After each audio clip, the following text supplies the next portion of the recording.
Have you ever stopped to think about why, the older you get, the more absurd the world seems? Why the things everyone else values feel empty to you? Why you feel out of place while everyone around you runs on autopilot, living like programmed robots, repeating hollow conversations as if they're acting in a bad movie and forgot they're playing a role? If you carry this feeling that something is deeply wrong but nobody else seems to notice, maybe you're not crazy. There's an ancient teaching, persecuted and burned by empires, that reveals why some souls feel like they don't belong in this world. According to these hermetic texts, we live in a collective mental prison where most people live hypnotized. And you, by sensing that something's wrong, are starting to wake up from this hypnosis. But waking up is just the first step. What almost nobody tells you is that there are 7 invisible forces guarding this prison. And if you don't understand each one of them, the system will pull you back in. Today I'm going to show you not only how to recognize these forces, but how to walk through the final door of this matrix without turning back. I know it's hard to hear this, but you prefer to be alone because you can't stand the phoniness anymore. It's not that you hate people, it's that you feel the superficiality draining your energy.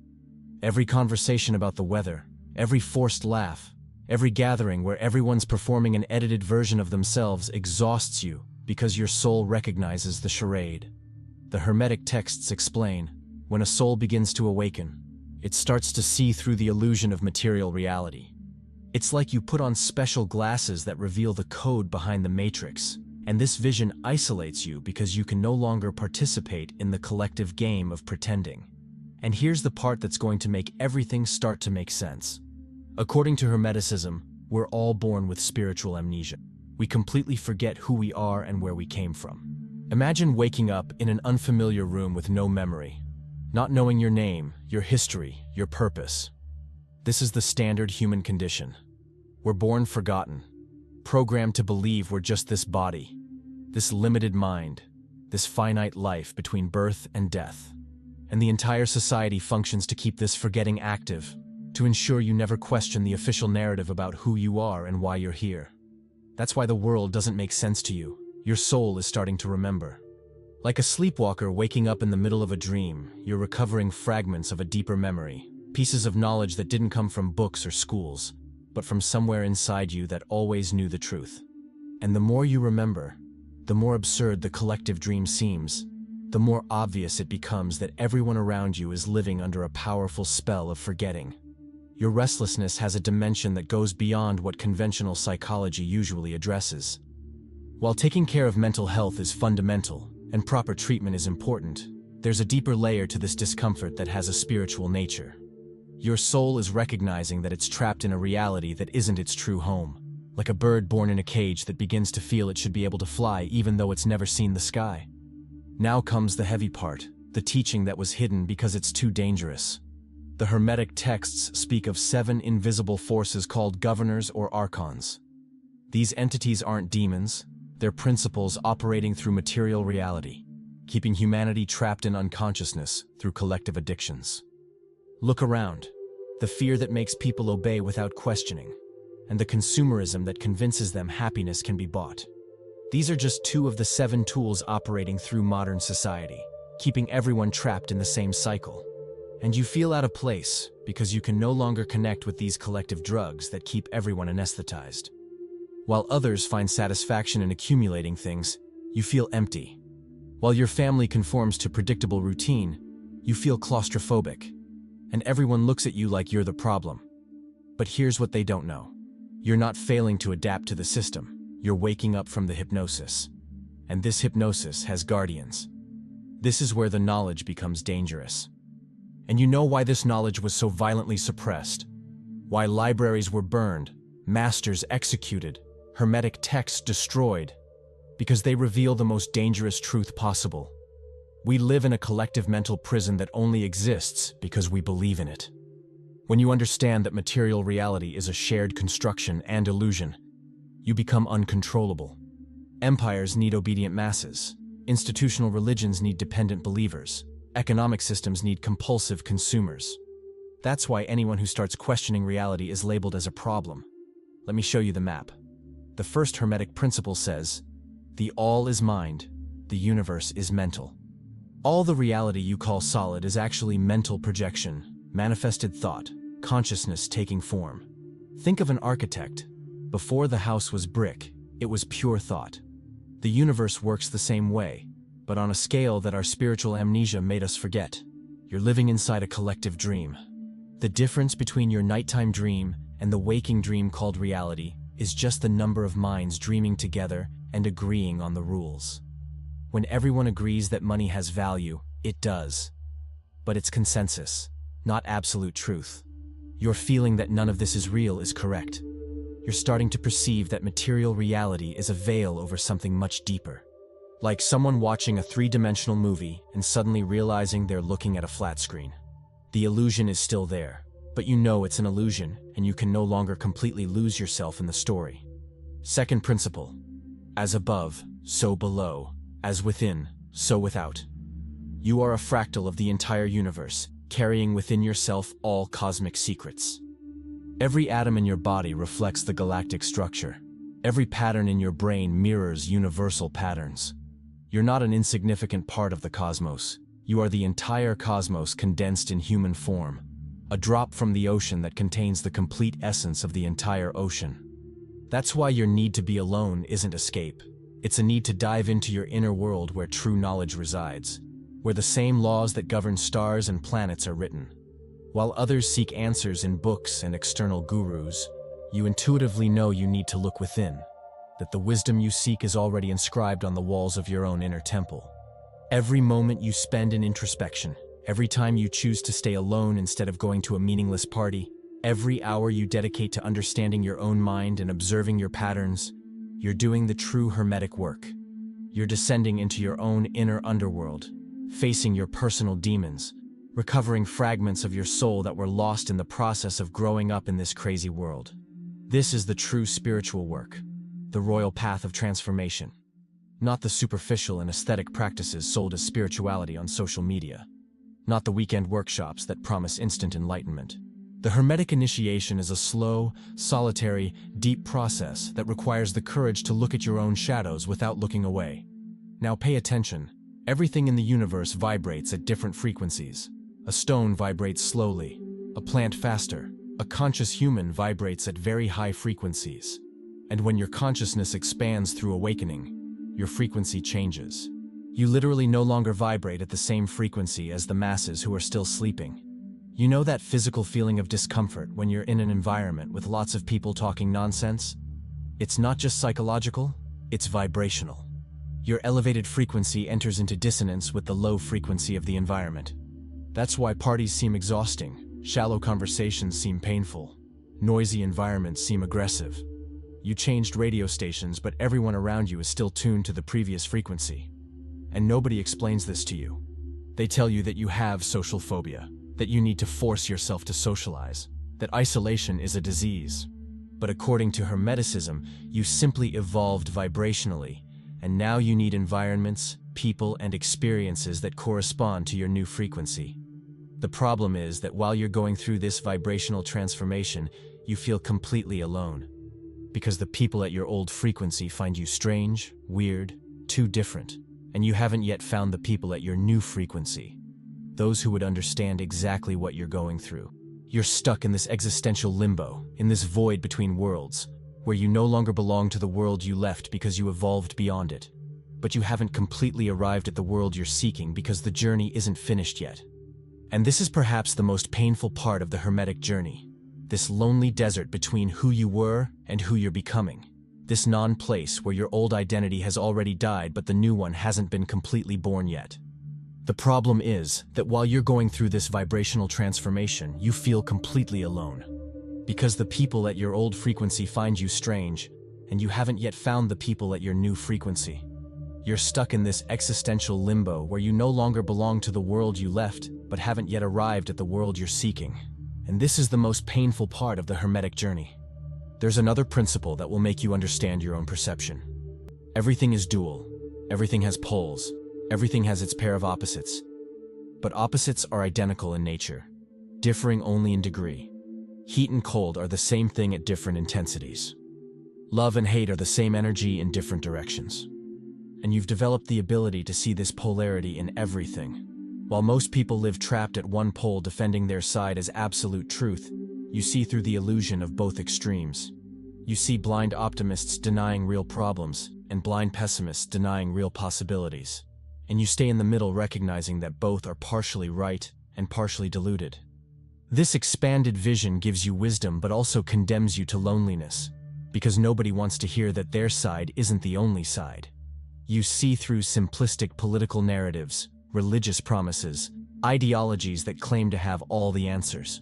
Not because you're cynical, but because your expanded consciousness recognizes that reality is always more complex. And there's more. Everything flows, everything has its tides, everything rises and falls. The principle of rhythm reveals that the universe moves in perpetual cycles like cosmic breathing. And you, unlike most people who try to maintain constant performance, naturally respect these cycles. Your need for periods of seclusion isn't antisocial. You intuitively follow the rhythms of introspection and expansion that govern all of nature. Look at the seasons of the year. The tree doesn't blame itself for losing leaves in autumn, doesn't force flowering in winter, allows the necessary withdrawal for renewal. But modern society tells you that you need to be productive, sociable, energetic 24 hours a day. This unnatural demand for perpetual performance breaks people, but you refuse to break. You choose to respect your internal cycles even if it makes you seem inconsistent. Your periods of seclusion are necessary winters, moments where you integrate experiences, process emotions, prepare the ground for the next spring. There's a specific Hermetic text that contains all this condensed wisdom, the Emerald Tablet. This ancestral document, supposedly written by Hermes Trismegistus himself millennia ago, was guarded by secret societies throughout all human history because it contains the complete code of transmutation, the exact formula of how to transform any inferior substance into superior substance. It teaches how to turn lead into gold, not just in the literal sense of material alchemy, but spiritually speaking, how to transform suffering into wisdom, confusion into absolute clarity, chronic pain into real and usable spiritual power. The tablet speaks of separating the subtle from the dense with great skill, of ascending from earth to heaven and descending again strengthened, of mastering simultaneously the superior things and the inferior things. What does this mean in everyday practice? It means you can and should use all your current discomfort, all your existential anguish, all your forced loneliness, as raw material for your personal alchemical transformation. Every moment of solitude can and should be transformed into a spiritual laboratory where the great work happens. Every feeling of not belonging can and should be used as fuel that feeds the furnace of your awakening. You're not suffering randomly or for nothing. You're going through an ancient initiation, through a process that all great masters went through. Like gold that needs to be heated to extreme and unbearable temperatures to be purified of all impurities, your soul is being refined and purified through the pressure and heat of this absurd and dense world. So let's talk directly about what you need to do. Your isolation isn't escape from life, it's initiation into true life. All the great spiritual masters in history went through extensive periods of seclusion. Jesus spent 40 days in the desert before starting his ministry. Buddha sat under the Bodhi tree until he reached enlightenment, because they understood that certain knowledge can only be accessed in silence, in solitude, in the radical encounter with one's own soul. You're being called to this same journey. You don't need to abandon everything and go to a cave in the Himalayas, but you need to honor your need for withdrawal. You need to stop forcing yourself to participate in things that drain your energy just to please social expectations. You need to defend your sacred space of silence against all the voices that tell you isolation is pathology. Because it's in this space that the true Hermetic work happens, where internal alchemy is processed, where you transform density into light. But here's the practical part. How do you actually transmute your pain into power? The Hermetic texts offer concrete techniques. You need to start observing your own mental patterns like a scientist observes an experiment. For example, that internal voice that says, "You're not good enough," or "People will judge you if you're authentic." Where does this voice come from? It's not yours. It was installed by past experiences, criticisms you heard, comparisons that made you feel inferior. Every time you feel social anxiety, instead of just suffering with it, observe what thoughts feed it, what old beliefs sustain it. Hermeticism teaches that all mental suffering comes from identification with thoughts that aren't yours. You believe you are your insecurities, your fears, your limitations, but these are just programming installed in you by society, family, trauma. When you start observing these patterns with detachment, recognizing that you're not the thought but rather the consciousness observing the thought, something shifts. You initiate the alchemical process of real transmutation. Every moment of solitude can be used for this alchemical work. Instead of just distracting yourself with entertainment, you can dive into your own mind and start dismantling the invisible structures that imprison you. Question every limiting belief that was installed in you. Examine every fear that paralyzes you and trace its origin to the experience that created it. Observe every automatic pattern that repeats and recognize that it isn't you. It's just old programming running in the background. As you do this work with consistency and brutal honesty, you literally elevate your vibration because you're removing the dense weights of collective programming, the layers of conditioning that kept you vibrating at the frequency of fear, scarcity, separation. The texts speak of freeing yourself from the 7 governors. This isn't abstract metaphor, it's practical and concrete work. You need to identify which of these forces has the most power over you and begin to consciously free yourself one by one. If it's fear, you study until you understand that 90% of your fears never materialize and are just mental ghosts projected by the ego. If it's compulsive desire, you practice voluntary contentment until you break the tyranny of constant gratification that keeps you trapped in cycles of emptiness.